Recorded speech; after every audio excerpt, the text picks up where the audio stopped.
is Faisal Sari, and today we are going to talk about brakes. I'm going to show you right now what happened when the rotors are not resurfaced properly. When you apply the brakes, you can see that there is a slight amount of vibration in the steering wheel. This is because there's uneven surface in the rotor, and to remove this uneven surface in the rotor, that's why we resurface the rotor.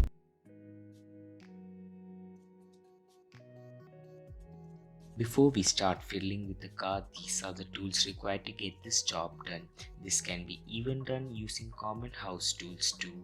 The first step is to jack up the car and put the car on jack stand. After that, remove the 5 lug nuts which are holding the wheel. Once the wheel is off the car, we can see that the rotor is held by a single T30 top screw. Before removing the rotor, the caliper should come off. Caliper is held by 2 screws which have a protective cover on them. To remove the cover, use a flathead screwdriver and pry them out by using a small amount of force. Once the cover is off, inside the passage hole, you can see the 2 guide pins which are used to secure and operate the brakes.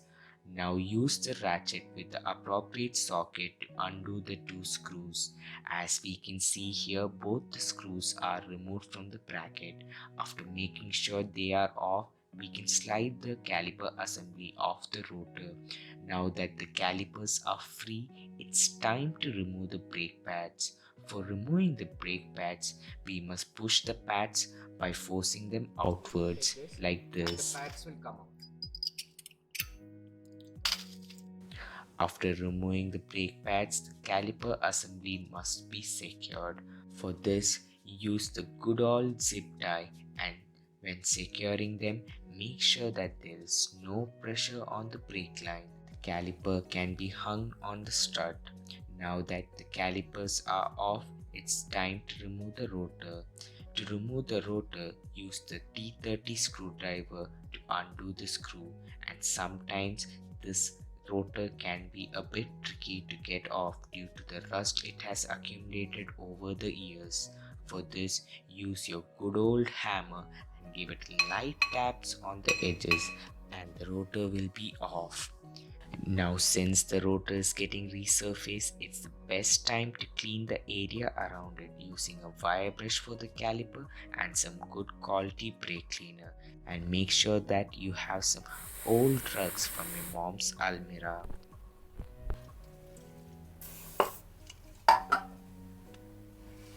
After cleaning the mating surface, apply some good quality grease, preferably lithium or synthetic grease on the hub, so that the rotors won't get rust welded in the future. To know whether the grease is synthetic, check the back side of the label. Now take some grease with your finger and apply it on the hub. Make sure the grease is applied evenly on the hub. After applying the grease, now it's time to install the new resurfaced rotor. Before you install them, the grease and oil must be removed by using a brake cleaner.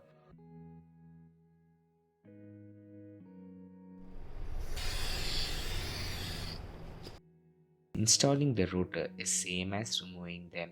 We have to just secure it with the same T30 screw. After installing it, it's always good to give it a second while.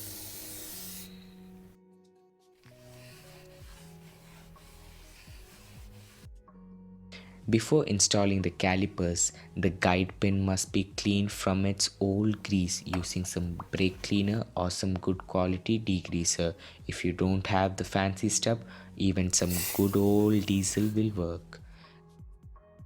Now that the old grease is off, it's time to apply a fresh coat of grease. Use the same synthetic grease since it won't degrade the rubber parts in the caliper.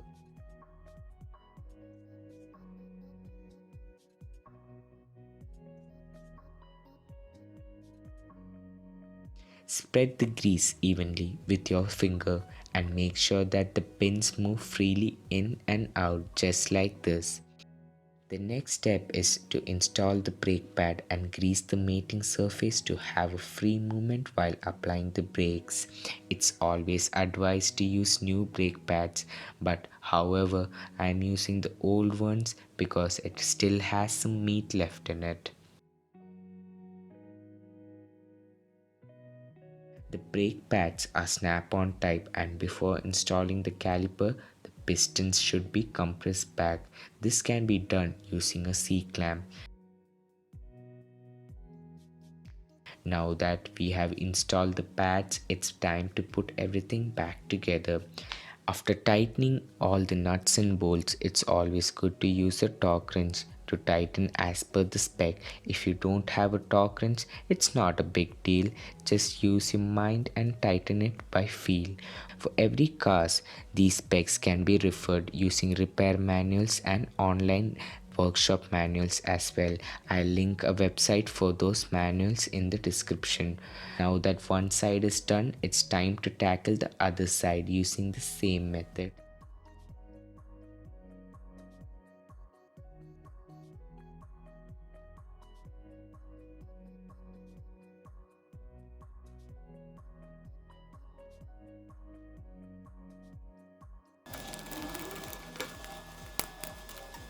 After installing both the sides, reinstall the wheels, then remove the car from the jack stand and you're good to go.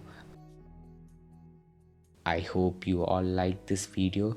Till then, see you guys in the next video.